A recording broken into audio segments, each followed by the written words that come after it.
नमस्कार विद्यार्थियों, कैसे स्कूल ऑनलाइन क्लास में आप सबका स्वागत है।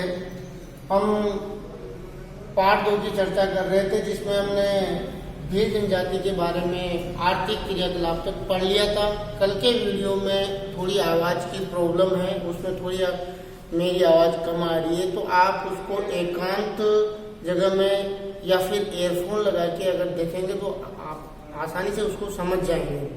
तो अगर उसमें आवाज़ कम आ रही है तो आप ये 2 उपाय कर सकते हैं, बिल्कुल शांत जगह पे जाके और एयरफोन लगा के उनको देख लें और कोई दिक्कत है नहीं उसमें। तो भील जनजाति में हमने आर्थिक क्रियाकलाप की हम चर्चा कर रहे थे। जो हमारा 4 नंबर का पॉइंट था, आर्थिक क्रियाकलाप, यानी जो भील जनजाति के आर्थिक क्रियाकलाप क्या थे, इनमें हमने उनके आर्थिक क्रियाकलाप, उनकी आजीविका के हमने आखेट करना, संग्रहण करना, पशुपालन, शिकार की चर्चा की थी।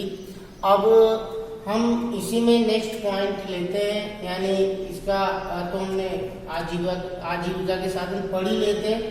अब हम ब नंबर पे शुरुआत करते हैं ब की, तो वो रहेगा भोजन।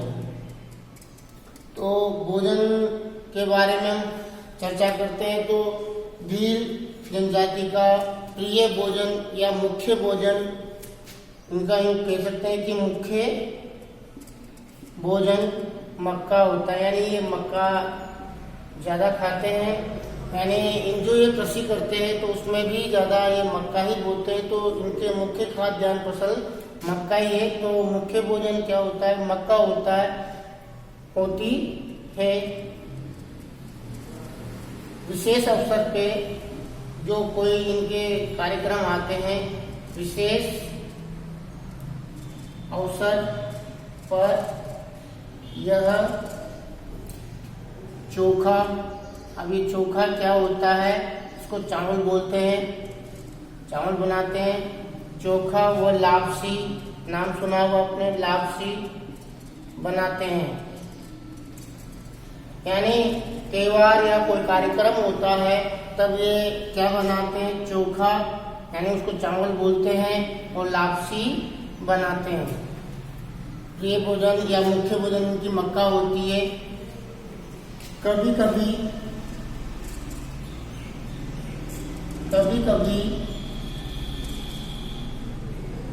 यह मांसाहार भी करते हैं, यानी मांस भी खाते हैं, मांसाहार भी करते हैं। कभी कभी ये मांसाहार का भी प्रयोग करते हैं। लगभग हर घर में प्रतिदिन, नाम सुना होगा, राबड़ी बनती है। यानी हर घर में, लगभग हर घर में राबड़ी प्रतिदिन इनके बनती है। और महुआ के वृक्ष की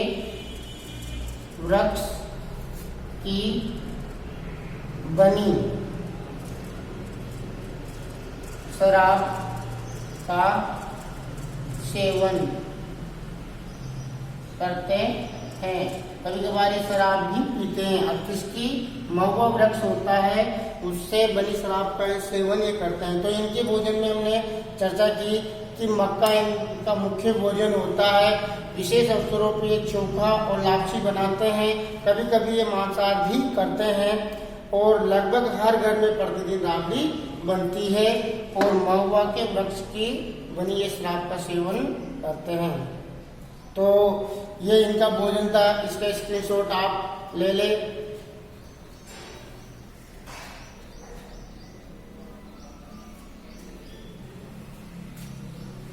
ठीक है, ले लिया होगा।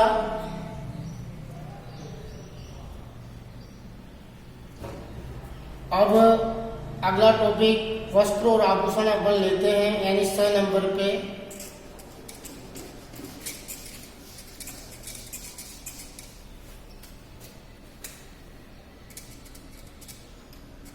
वस्त्र व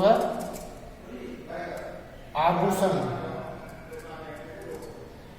वस्त्र व आभूषण में हम सबसे पहले वस्त्र की बात करते हैं तो कहते हैं कि आजादी से पूर्व यानी जब देश आजाद नहीं हुआ था तो ये लोग पेड़ के जो वृक्ष होते हैं उनकी छाल के बने हुए नेकर पुरुष लोग पहना करते थे। तो आजादी से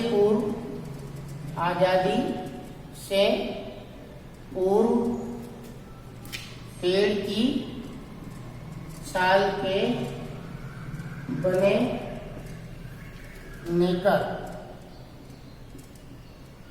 पुरुषों द्वारा पहने जाते थे। लेकिन आज वर्तमान में इनके पहनावे में भी बदलाव आया है। वर्तमान में पुरुष धोती, कमीज व साफा पहनते हैं। तो पुरुषों की हमने चर्चा की आजादी से पूर्व पुरुष क्या पहनते थे, छाल के नेकर पहनते थे। लेकिन वर्तमान में परिवर्तन हुआ तो वर्तमान में पुरुष धोती, कमीज व साफा पहनते हैं। अब पहले क्या पहनते थे? आजादी से पूर्व पेड़ की छाल के बने नेकर पुरुषों द्वारा पहने जाते थे। अब महिलाओं की बात करें, भील, स्त्रियां घाघरा, कांचली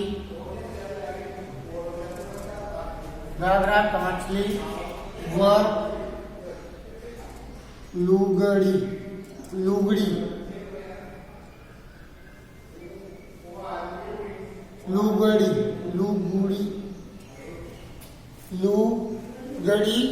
पहनते थे।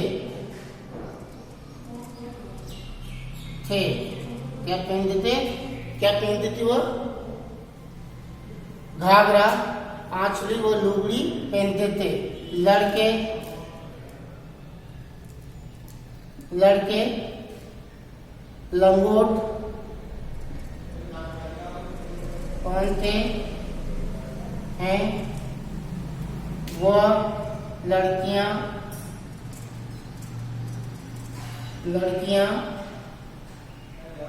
घाघरी व ओढ़नी पहनती है।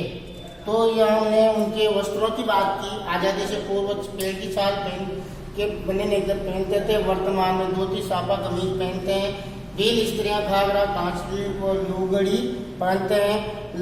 लड़के जो होते थे वो लंगोट पहनते हैं। लड़कियां घाघरी और ओढ़नी पहनती है। अब इसी में हम आभूषण की बात करें, आभूषण तो आभूषण में भील पुरुष चांदी, सीसा, जस्ता व निकिल के ये सब धातु है। चांदी, सीसा, जस्ता, निकिल के आभूषण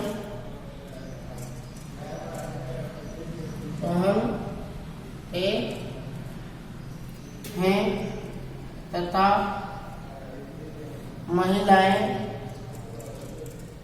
तथा महिलाएं कांच व लाख की चूड़ियां पहनती है।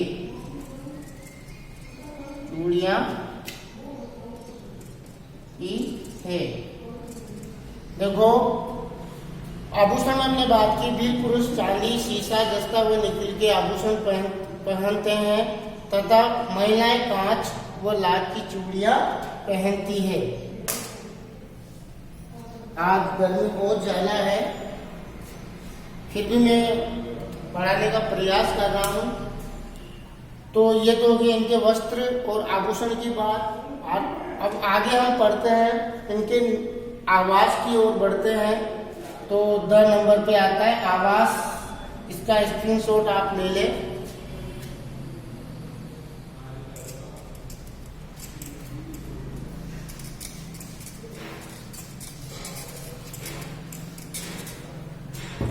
आवास, यानी 10 नंबर पे आवास। तो आवास में हम चर्चा करें तो इनके आवास झोपड़ियों के रूप में होते हैं।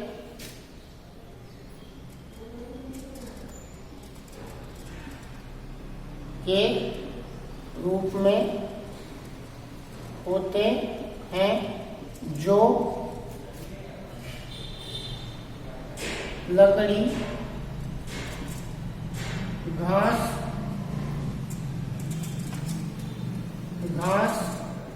बांस व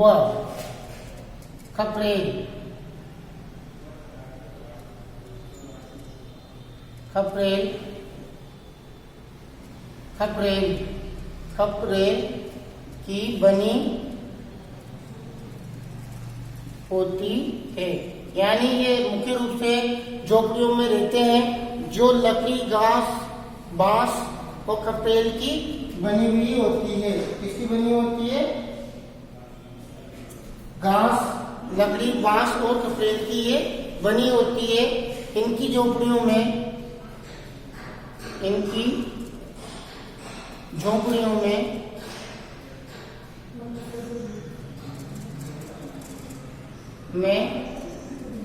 भंडारण व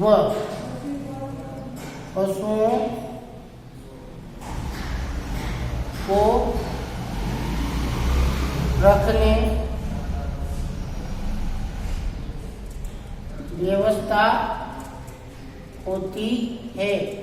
कहने का तात्पर्य है कि इनकी झोपड़ियों में जो अन्न भंडारण होते हैं उनकी और पशुओं को रखने की व्यवस्था भी होती है। झोपड़ियों की दीवारें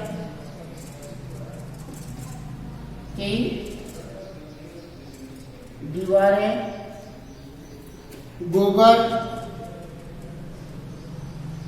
खड़िया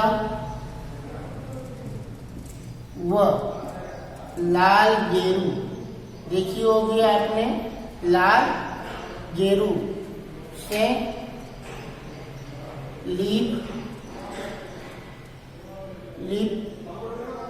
लीप और मतलब यहाँ लिख सकते हैं, हम कहते हैं लीपापोती। जो आदि ग्रामीण अंचलों में जो कच्चे मकान होते हैं उनकी दीवारों को गोबर, खड़िया और लाल गेरू से उनकी पुताई करते हैं। तो यहाँ मैं लिख सकता हूँ कि झोपड़ियों की दीवारें गोबर व खड़िया और लाल गेरू से सजाते हैं। तो ये इनके आवास की हमने चर्चा की। आवास में हमने पढ़ा कि झोपड़ियों के रूप में इनके आवास होते हैं जो लकड़ी, घास, बांस और खपरेल के बने होते हैं की बनी होती है। इनकी झोपड़ियों में भंडारण और पशु को रखने की व्यवस्था होती है। झोपड़ियों की दीवारें गोबर, खड़िया और लाल गेरू से सजाते हैं। तो ये इनके आवास की चर्चा हुई। अब आवास में हम पढ़े कि इनके जो छोटे गांव होते हैं, दिलों के छोटे गांवों को फला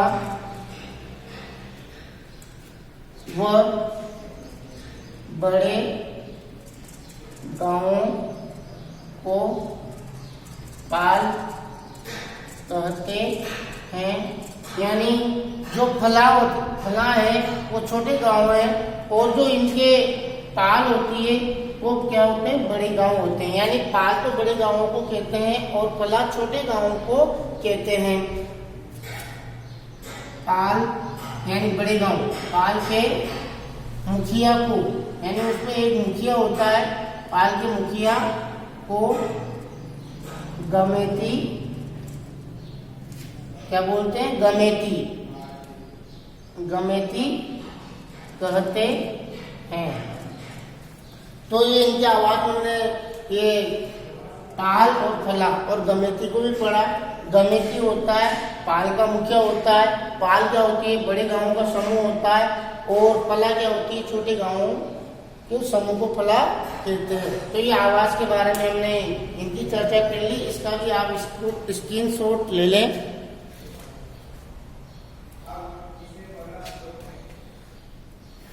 आपने स्क्रीनशॉट ले लिया होगा।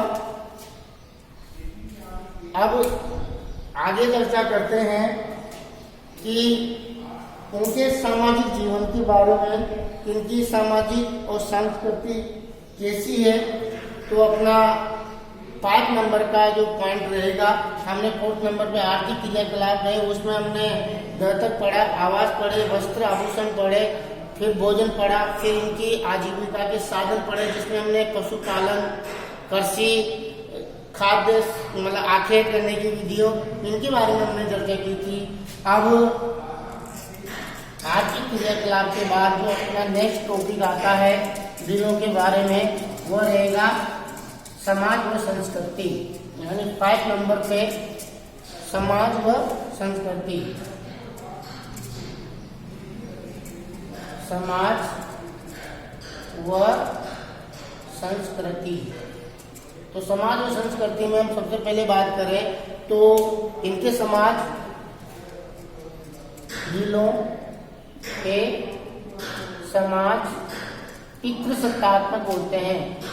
पितृसत्तात्मक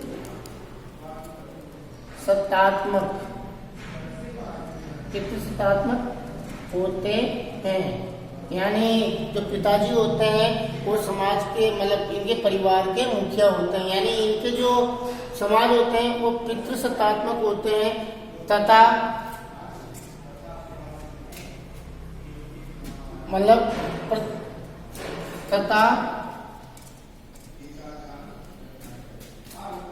प्रत्येक गांव में अलग अलग कुल के होते हैं। बिलों के समाज पितृसत्तात्मक होते हैं तथा प्रत्येक गांव में अलग अलग कुल के होते हैं, यानी कहने का मतलब है कि एक कुल अलग गांव में रहता है, यानी हर कुल अलग अलग गांव बसाकर ये रहते हैं, यानी एक गांव में एक ही कुल के लोग रहते हैं, प्रत्येक गांव में अलग अलग कुल के होते हैं। या हम यह भी कह सकते हैं अर्थात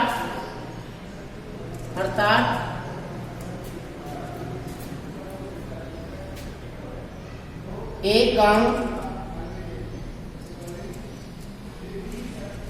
एक ही कुल के लोग रहते हैं, यानी पितृसत्तात्मक तो होते ही साथ में एक कुल एक गांव बनाकर रहेगा, यानी प्रत्येक ये नहीं कि एक गांव में बहुत सारे कुल हो, एक ही कुल रहता है। अब प्रत्येक कुल का अपना गण चिन्ह, यानी जो चिन्ह होता है, यानी उनकी जो पहचान होती है, सबके अपने अपने गण चिन्ह होते हैं जिनसे उनकी पहचान होती है। तो यहाँ कहने का तात्पर्य हुआ कि प्रत्येक गांव एक ही कुल का होता है और प्रत्येक गांव का अपना अपना क्या होता है, एक गण चिन्ह होता है। और इनके जो समाज होते हैं वो कैसे होते हैं, पितृसत्तात्मक होते हैं। तो ये तो हमने इनके बारे में, इनके समाज और कुल के बारे में पढ़ा। अब विवाह के बारे में हम अध्ययन करते हैं। इसी में विवाह का प्रस्ताव वर पक्ष की ओर से आता है, यानी इनके सामान्यतः अगर विवाह का प्रस्ताव अगर कोई लेके आता है तो कौन आता है, वर पक्ष, यानी इनमें विवाह का प्रस्ताव कौन भेजता है, वर पक्ष भेजता है। फिर वधु पक्ष के द्वारा वर पक्ष से वधु मूल्य लिया जाता है, जिसे दापा कहते हैं, दापा कहते हैं।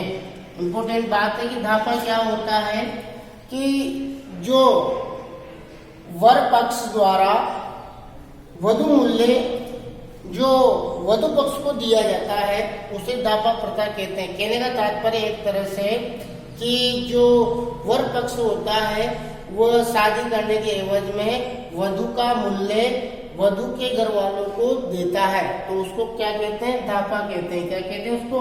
दापा कहते हैं। आज हमारे समाज में भी बहुत से समाजों में ऐसी होगी कि लड़की के पिताजी लड़के वाले से पैसे लेके शादी करते हैं, तो उसको हम कह सकते हैं वो कौन सी प्रथा हो रही है? बिलों के हिसाब से वो होती हुई दापा। यानी कहने का मतलब है कि पैसे चुकाए जाते हैं वर पक्ष वाले को। किसको? वर पक्ष वाले को। और किसको चुकाए जाते हैं? वधु के पक्ष वाले को। और क्यों चुकाए जाते हैं? क्योंकि वह उनकी लड़की से शादी करते हैं, तो उसको कहते हैं वधु मूल्य। और ये वधु मूल्य कौन देता है? वर पक्ष देता है। किसको देता है? वधु पक्ष को देता है। तो ये दापा प्रथा इनमें है। एक प्रथा और होती है गोल गधेड़ो प्रथा, यानी बिलों में गोल, ये विवाह से संबंधित है। गोल गादेड़ो प्रथा का प्रचलन है, जिसमें भील युवक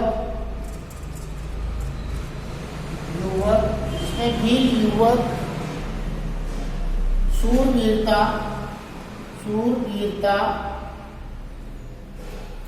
व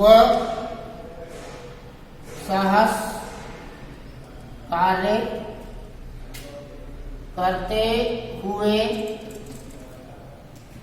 करते हुए वधु के चयन के योग्य बनता है। कहने का तात्पर्य यह है कि बिलों में गोल गधेड़ो प्रथा का प्रचलन है। अभी गोल गधेड़ो प्रथा क्या होती है कि इसमें जो भील युवक है वो शूरवीरता और साहस का कार्य करते हुए वधु के चयन के योग्य बनता है। यानी किसी भील युवक को अगर वधु चुननी है तो उसको गोल गधेड़ो प्रथा का सामना करना पड़ेगा। तात्पर्य ये है कि गोल गधेड़ो क्या होता है, इसकी एक बताता हूँ कि भीलों में जो विवाह होते हैं उसमें ये पहले एक तरह से एक प्रकार का स्वयंवर होता है, जिसे गोल गधेड़ो प्रथा के नाम से जानते हैं। इसमें बहुत सारे भील युवक एक जगह इकट्ठे होते हैं और वहां पर भील युवतियां भी इकट्ठी होती है। और एक चौक टाइप होता है, उस चौक में एक ये डंडा गाड़ देते हैं, यानी एक लंबा सा खंबा टाइप का डंडा गाड़ देते हैं। और उसके चारों ओर ये जो भी कुंवारी कन्याएं जिनका विवाह होना है वहाँ उसके चारों ओर क्या हो जाते हैं? इकट्ठे हो जाती है। इकट्ठे होने के बाद शर्त ये रहती है कि उस डंडे पे एक नारियल रखा जाता है। यानी मैं यहाँ समझाने का प्रयास करता हूँ, जैसे एक चौक है और इसके ऊपर एक डंडा लगा दिया जाता है और उस पर क्या रख दिया जाता है? नारियल रख दिया जाता है। और इसके चारों ओर युवतियां खड़ी होती है और उन युवतियों के हाथ में डंडे पत्थर वगैरह होते हैं। और जो युवक इस पे चढ़ेगा और इस नारियल को उतार के लाएगा, वह फिर किसी भी जो इस घेरे में खड़ी हुई है युवतियां, उनमें से किसी एक युवती को चुनकर उससे शादी कर सकता है। तो इसमें लड़की क्या करती है कि इस लड़के को जो भील युवक होता है उसको इस डंडे पे चढ़ने से रोकती है, यानी उसके डंडे की भी देती है, पत्थर की भी देती है, खूब उसको पीटती है। लेकिन अगर जिसमें सहन शक्ति होती है और मार झेलने की क्षमता होती है और वो ये सब सहन करके इस पेड़ पे मतलब इस डंडे पे चढ़ जाता है और ये नारियल उतार के ले आता है, तो फिर जितनी भी युवतियां हैं उनमें से वो अपनी पसंद के अनुसार किसी भी युवती को चुनकर उससे शादी कर सकता है। इसी प्रथा को कहते हैं गोल गधेड़ो प्रथा कहते हैं। मेरे हिसाब से समझ में आ गई होगी। तो मैंने यही ये लिखने का प्रयास किया है कि बिलों में गोल गधेड़ो प्रथा का प्रचलन है, जिसमें भील युवक अब वो उस डंडे पे चढ़ रहा है तो शूरवीरता व साहस का कार्य करते हुए, यानी उसको परवाह नहीं है कि उसके कितनी मार पड़ने वाली है, कितने डंडे उसको खाने हैं, उसकी कोई परवाह नहीं है। भले से उसका सिर फूट जाए, खून निकलने लग जाए, लेकिन उसको उस डंडे पे चढ़कर उस नारियल को उतारता है। तो ये वो कौन सा कार्य कर रहा है? शूरवीरता और साहस का कार्य वो करते हुए वधु के चयन के योग्य बनता है। जो युवक उससे वो उतार के ले आ जाता है तो वहाँ क्या कर लेता है, जितनी भी लड़कियां खड़ी रहती है, यानी उस खेल, एक तरह से खेल ही है, उस खेल में भाग ले रही लड़कियों को वो उनमें से एक लड़की को वो चुन सकता है। उसको गोल गधेड़ो प्रथा कहते हैं। तो इसमें दो चीजें ध्यान रखना, एक तो गोल गधेड़ो प्रथा क्या होती है, एक धापा क्या होती है। विवाह से ही संबंधित है। धापा में तो वधु मूल्य चुकाया जाता है वर पक्ष के लिए, और गोल गधेड़ों में शूरवीरता दिखाते हुए वह वधु के चयन के योग्य बनता है। फिर हमने इनके समाज कैसे पढ़े, पितृसत्तात्मक पढ़े। फिर आगे हमने पढ़ा कि एक ही कुल का एक ही गांव होता है और प्रत्येक कुल का अपना अपना गण चिन्ह होता है। अभी और पढ़ेंगे इसमें। अब आगे हम पढ़ते हैं कि इनमें एक मेला लगता है, वो भी मोस्ट इम्पोर्टेंट है। यहाँ लिख देता हूँ कि बेणेश्वर मेला, बेणेश्वर धाम एक जगह है, वहां पर बेणेश्वर धाम मेला लगता है। अब ये कहाँ लगता है? सोम, माही, जाखम। अब ये सोम, माही, जाखम नदियां हैं, यानी सोम अलग नदी है, माही अलग नदी है, जाखम अलग नदी है। सोम, माही, जाखम नदियों के त्रिवेणी, यानी तीन है तो त्रिवेणी संगम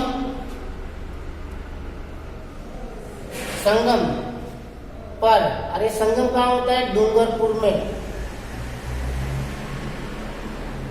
डूंगरपुर में जनवरी महीना कौन सा होता है? जनवरी, फरवरी। और हिंदी महीनों में देखिए तो अंग्रेजी महीने हैं, ये होता है माघ पूर्णिमा। माघ पूर्णिमा मतलब हिंदी महीनों में कौन सी तिथि आती है? वो माघ पूर्णिमा को ये मेला लगता है।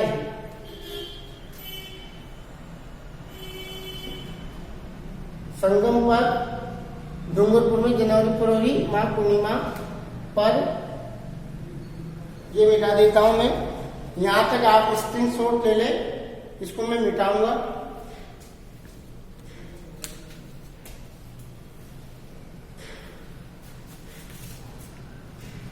ले लिया होगा आपने, इसको मैं मिटा देता हूं।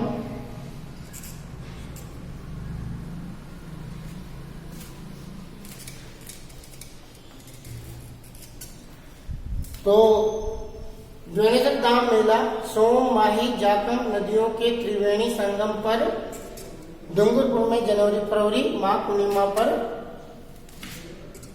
लगता है। अब इस मेले को भीलों का कुंभ भी कहा जाता है।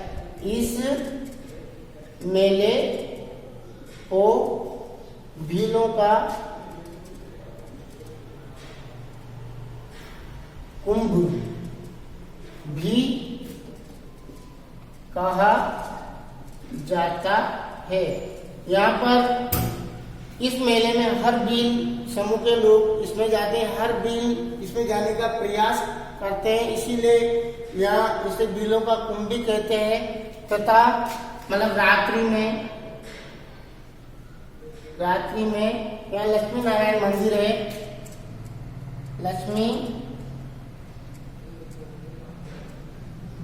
लक्ष्मी नारायण मंदिर में रासलीला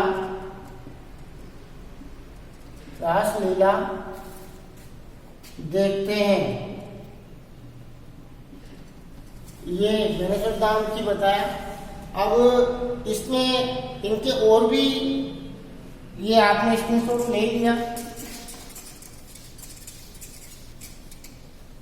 आगे भी इसकी हम चर्चा करें कि इनके महत्वपूर्ण पर्व कौन से हैं। होली व दीपावली महत्वपूर्ण पर्व हैं इनके, और इसमें घूमर गेर इनके प्रमुख नृत्य हैं।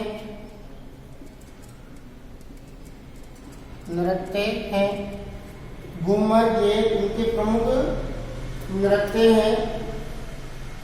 अब और भी इनकी बात करें, हम इनके सामाजिक और संस्कृति की बात कर रहे हैं, तो इनके त्योहार में होली दीपावली ये प्रमुख रूप से मनाते हैं। नृत्य ये घूमर गेर करते हैं। अब ये प्रकृति प्रेमी है,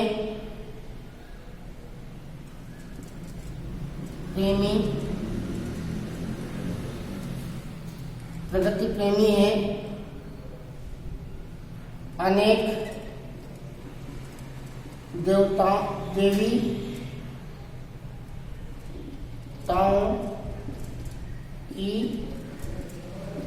पूजा करते हैं। भूत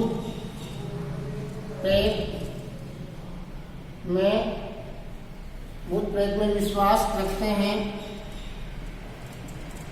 वह अंधविश्वासी होते हैं। अंधविश्वासी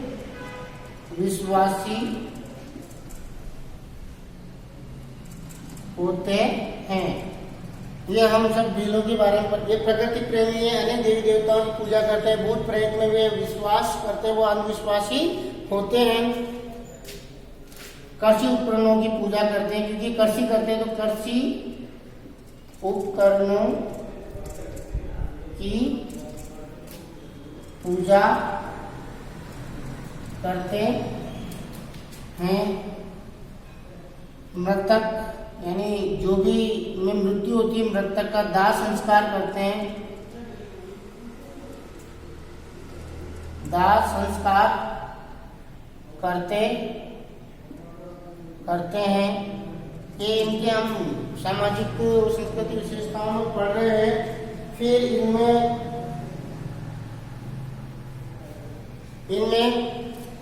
जो इनका मार्गदर्शक होता है, यानी मेन व्यक्ति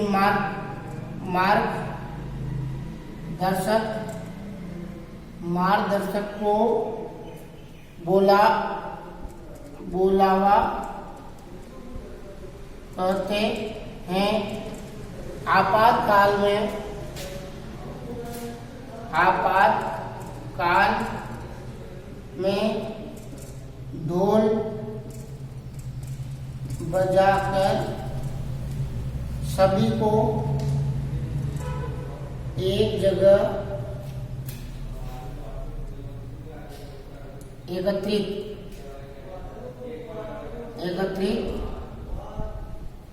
करते हैं। तो ये दिनों के हमने समाज और संस्कृति के बारे में पढ़ा। जो हमने शुरू में इनके समाज को प्रतिष्ठात्मक बताया। अब प्रत्येक उनका एक गांव होता है, सबका अपना अपना गण चिन्ह होता है। फिर हमने इनमें विभाग में गोंद गधेड़ो प्रथा पढ़ी, ढापा पढ़ा। फिर इसके बाद हमने इसमें बेड़ेश्वर धाम के बारे में चर्चा की। फिर हमने लक्ष्मी नारायण मंदिर में रासलीला देखते हैं। होली और दीपावली के प्रमुख त्योहार होते हैं। नृत्य कौन से करते हैं, घूमर गेर करते हैं। फिर ये प्रकृति प्रेमी देवी देवताओं की पूजा करते हैं। भूत प्रेत में विश्वास करते हैं। अंधविश्वासी होते हैं। कृषि उपकरणों की पूजा करते हैं। मृतक का दाह संस्कार करते हैं। मार्गदर्शक को बुलावा बोलते हैं। जब भी आपातकाल आता है तो ये ढोल बजाकर क्या करते हैं, सभी को एक जगह एकत्रित करते हैं। तो ये भील जनजाति भी अपनी पूरी होगी। अब नेक्स्ट जो जनजाति रहेगी वो गोंड रहेगी। इसकी चर्चा हम नेक्स्ट पार्ट में करेंगे। धन्यवाद।